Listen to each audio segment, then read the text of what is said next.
Hello and welcome to the Managing Madrid Podcast. I'm your host, Kiyan Sobhani, with my co-host, the great Lucas Navarrete, live from the Bernabeu. This might be the earliest stream we've ever set up, ever. We've never been this on time before. In fact, we're 4 minutes before scheduled. That's the benefit of when you have a punctual Lucas sitting next to you and we're live at the Bernabeu. 2-1. Quick thoughts. This is going to be a quicker podcast, by the way, because we got to head down to press conferences, but we didn't want to leave you guys hanging with nothing. So, quick thoughts, Lucas. It's a shame that last chance by Mbappe and Vinicius didn't go in, because that would have been pretty much the nail in Atletico's coffin, I believe. Now you still have a very tough game at the Metropolitano in a week's time. So I think the process wasn't good enough. The result is decent, solid even. But the process I'm not entirely happy with. I thought the first half was pretty poor by Real Madrid, especially after scoring, obviously. So, but you have to be somewhat satisfied, obviously, with still getting a win. Anyway, a poor pass from Mbappe on that last chance. A poor game from Mbappe, period, really, I believe. But still, you have to take the win, mainly because I thought Atletico dominated for most of the game. So you still have to take the win and hope that you still have enough to at least get a draw at the Metropolitano in a week's time. Yeah, okay, so there's a lot to talk about and not much time. So let's try to squeeze it all in. You and I had several kind of like conversations back and forth throughout the game when Atletico were dominating the field of play. They were in Real Madrid's half, passing it around. And we kind of made just remarks, and my dad was texting me like on my laptop. I was getting notifications. There's nothing my dad hates more than when Real Madrid score and then they stop attacking. And so my dad was so upset. He was like, just watch Rodrygo. After Rodrygo's goal, they're going to stop playing. And that's what happened. He was like rage texting me throughout this game. And you and I were making kind of similar remarks after Brahim scored, like hoping that wouldn't happen. And I was just kind of worried that when we're up 2-1, 85th minute, things are comfortable. We got the W. Real Madrid fans like exiting the stadium because we got the W. That's like the time where Atletico just score a goal out of nowhere. So I'm just really happy we got the job done. Lucas, I think you and I will have a lot to nitpick from this game, the way Real Madrid played. I will say from a pure result standpoint, without Ceballos and Jude, and unfortunately you count Ceballos out for the season, but Jude will be back for the second leg. You got the W heading into the second leg, and Bellingham will be back in the lineup at that point. From that perspective, you got to be happy. I agree, but I have a small counter to that, which is that Brahim was quite possibly the player of the game tonight. So Bellingham obviously is a net upgrade over Brahim. But on the other hand, Brahim was not a problem tonight. Like, it's pretty clear that Brahim played a very good game. Not only scoring that goal, I thought he worked really hard. So he replaced Bellingham pretty much perfectly. But yeah, Bellingham is still an upgrade. So that should be an improvement by itself. I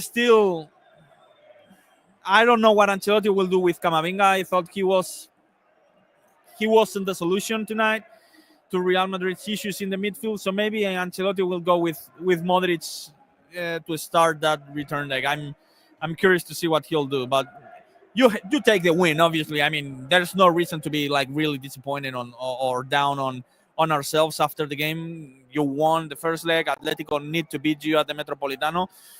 But on the other hand, it was so close, that last chance. It was so like, it looked pretty easy from here. But Mbappe unfortunately misplaced the pass, and it's still 2-1. Counter to your counter. You're right, Brahim was great. Now we have Brahim off the bench. Today's bench there were basically no options. I mean, when Endrick came in, I was fine with it.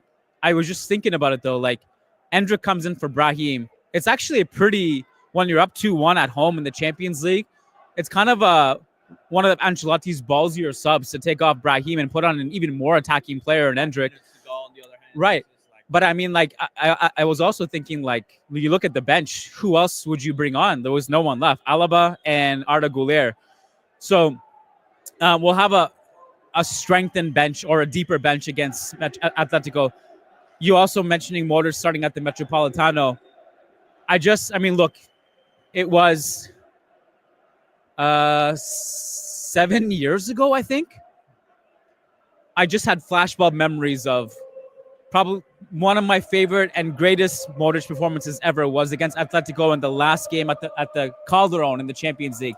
The same game that Benzema did that thing.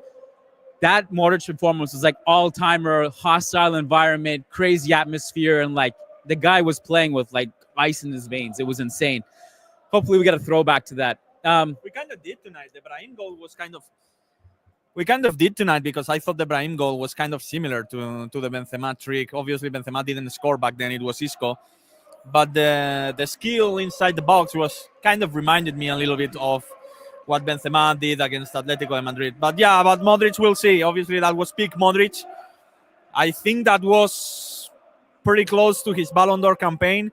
So that's prime Luka Modric right there. He's obviously a very different player today in today's day and age.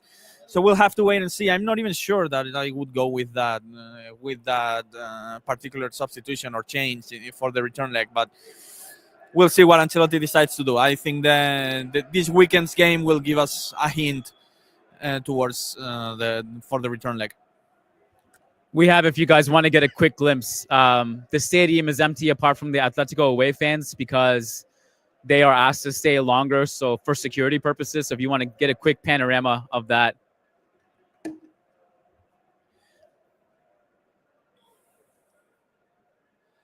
Yeah, it emptied really quick. Yeah, sorry for those of you guys who are listening on Spotify and Apple and you're like confused about that moment of silence. We just did a quick camera turnaround of the stadium. So, okay, so stuff. I think part of our problem in this game for large stretches was that Vinicius and Mbappe, I think, had a pretty poor game overall. Yeah, not controversial. Apart from some of the obvious stuff that they struggle with on the ball, they couldn't really dribble past their man. Mbappe was pretty quiet. Vinny wasn't really having much success with his dribbling. In past years, if Vinny was having a quiet or a bad game, he would still show up for like a moment or two. Didn't today.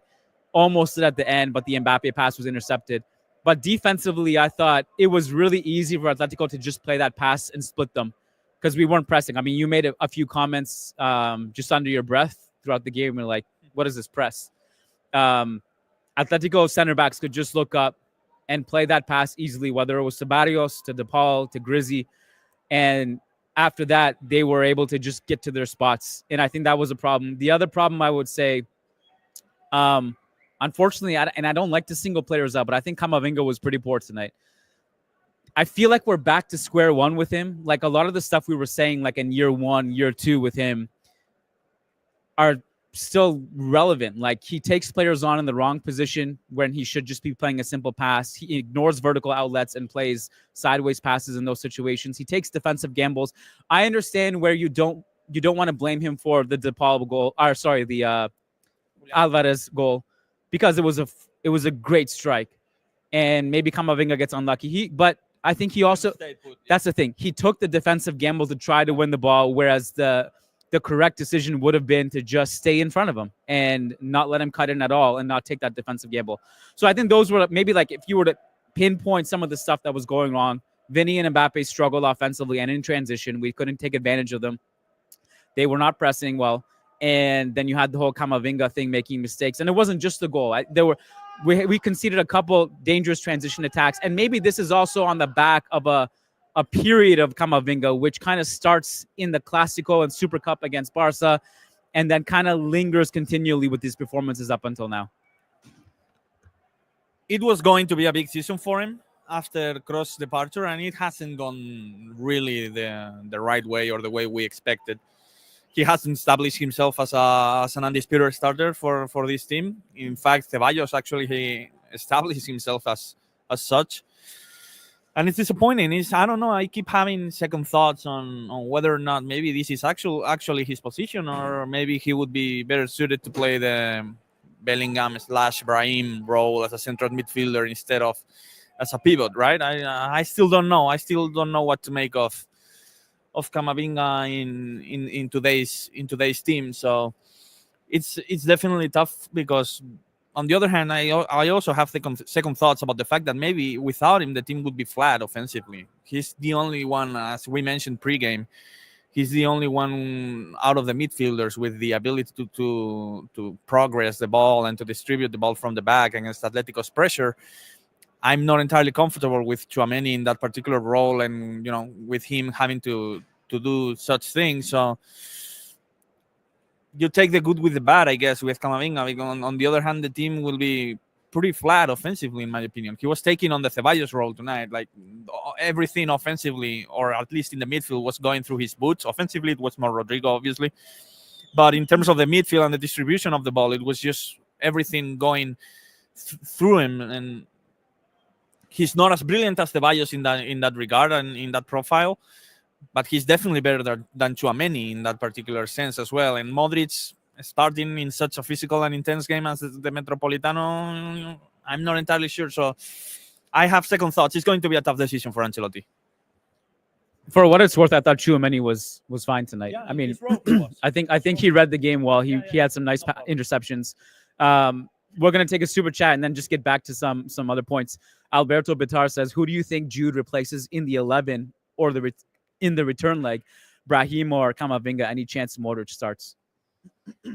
I think it's going to be Brahim pretty clearly. Yeah, no question. I also believe Bellingham is not suited to play the role Camavinga played tonight. Like, especially when you have the lead. Like maybe with 20 minutes to go, Atletico leading the tie, and you need a goal. Maybe you can put Bellingham there and try to play like all in and go crazy for goal. But makes no sense to me to play a double pivot of Tchouaméni and Bellingham at the Metropolitano. So, yeah. I mean, I just don't think you can just insert Jude in for Camavinga in this formation and have Brahim and Vinny and Mbappe and Rodrygo. It's already a push to have Vinny and Rodrygo and Mbappe in the team together. And if you want to do Brahim and Jude, I mean, it's just too many attacking pieces in one scheme. Yeah, can we stop pretending we're playing 4-3-3? It's pretty clearly a 4-2-4. Yeah. So I mean, we were arguing about this and discussing like pretty intensely about this earlier this season, especially after the first few games. Me saying that neither Brahim nor Bellingham were playing as midfielders, like they were playing with the attackers really, and they have obviously improved a lot in terms of their defensive input and their work rate and all that, and the way they defend, especially when the other team is distributing the ball and controlling the possession.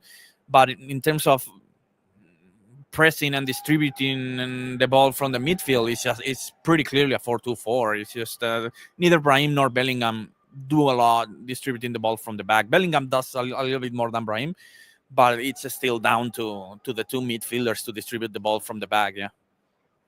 Yeah, for about a month now, it's been basically 4-2-4 and then 4-4-2 on defense, where Rodrygo goes on the right wing. It's either Jude or Brahim goes on the left wing. And then there's a double pivot of Tchouaméni plus whoever is basically healthy. Rodrygo getting in behind Galvan pretty early, regularly. Are you surprised maybe we didn't see more of it as the game wore on? Like for the first 20 minutes, I thought that was just going to be the entire game. It was like Fede playing that pass. By the way, Fede, amazing tonight on both ends. Defensively, offensively, there was at least 3 times he was like the last challenge to prevent Atletico from scoring.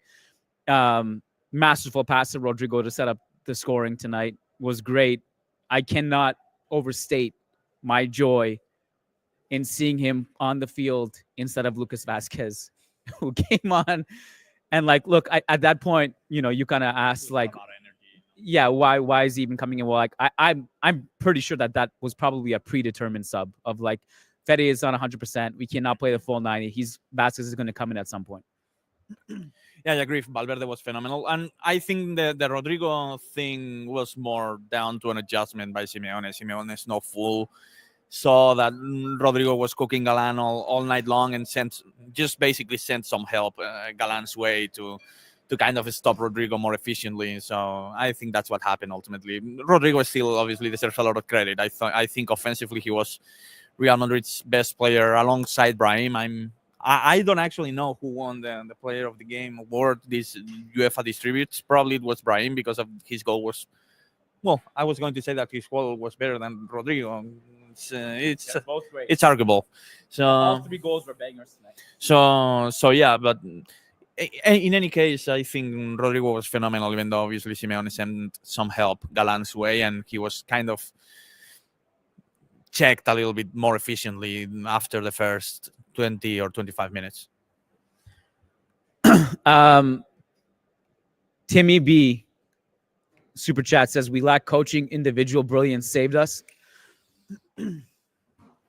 I mean, the process tonight, as we mentioned before, the process tonight wasn't great at all. So I cannot disagree with the fact that individual brilliance saved Madrid tonight. I mean, that's 100% right. On the other hand, it's true that in one particular play later in the game, an individual mistake by Mbappe actually cost Real Madrid the third goal. But the first 2 goals were down to individual brilliance and not an efficient offensive process for sure. We got to go down. We're I did want to highlight Brahim again. There were a couple times maybe you could nitpick. He made the wrong decision. Atletico break the other way, almost cost us. For the most part, he was a fireball, and has been like pretty much, not by Real Madrid fans, but by like maybe world football standards, an unsung hero in this team. Mm-hmm. Such a great depth piece to have, an unbelievable squad player to have, a pure luxury who could start for the majority of teams. And just works so hard on defense. It's invaluable. Like the fact that, look, and again, as you said earlier, he's not Jude because no one's Jude. But the fact that you can put him in the Jude role and expect that he is 75% of he's going to work his ass off defensively. He's going to break lines. You're going to notice him one way or the other. It's an incredible luxury to have. So again, I don't even know how to check man of the match. I guess I can just Google it. Okay. It was deserved. I mean, it was either going to be one of those two. I mean, between him, Rodrygo, Fede. Rodrygo, by the way, also. Rodrygo probably won it with that challenge. Yeah. Challenge later in the game, 76 minutes. Again, another player who I think you could argue was probably, the most reliable, consistent of the attacking 3 this season. So Rodrygo, Brahim, and Fede, those 3. I thought Asensio and Rudiger were for the most part good too. Who am I missing? Did you know Mendy had an assist for that Brahim goal? Come on, man. I'm just saying. And almost scored a hilarious goal. I mean, I would have a bit generous, I think. I would have laughed if Mendy had scored that, because he had another right-footed goal against Atalanta in the Champions League. He just somehow just has things that he does with his right footer that are just shocking. I'm like, wow, what I didn't know. Okay, yeah. Anything else? Not from me. I think we covered it all. I think it's a bit too generous to give Mendy an assist there, and to also to say that he was close to that saying that he almost scored. So yeah, let's read this last super chat from Patrick. I agree that Camavinga's form has been stop-start this season and last year. However, I reject the notion among fans that he's not good enough for Madrid. Yeah, he's obviously good enough to be a squad player for Madrid at the very least today, and he's still 22, and he definitely has the potential to be an undisputed starter for Real Madrid in over the next few years. It's just if someone's saying that he's not good enough for Madrid, period, that's just nonsense in my opinion. Yeah. I mean, I don't know who is saying that or if anyone's saying that, but if any Madridistas are saying that, I vehemently disagree. I think all we're saying is, like, as we said, like, I think people sometimes just mistake analysis for like hate or criticism or like unnecessary criticism. It's just analysis. Right now, Camavinga's having a poor season and he's not in good form. I'm a Camavinga believer long term, but it just has been a regression this season, is what we're saying, basically. Okay, Lucas and I are heading down to press conferences. Probably Simeone is talking by now, so hopefully we'll catch Carlo. And thanks for tuning in live, guys. If something, comes up from the press conferences, maybe we'll just post it separately. This just came in at the buzzer. Last one, guys, then we got to go. Timmy says, Kylian Mbappe was too bad. Endrick would have done better. I don't know if Endrick would have done better, but I just think Mbappe was quiet and, not at his best. All right, guys, thank you so much. We will be back at some point. Thanks for tuning in. Peace out from the Bernabeu. Kiyan and Lucas signing off. It's been a pleasure, Lucas. Yes.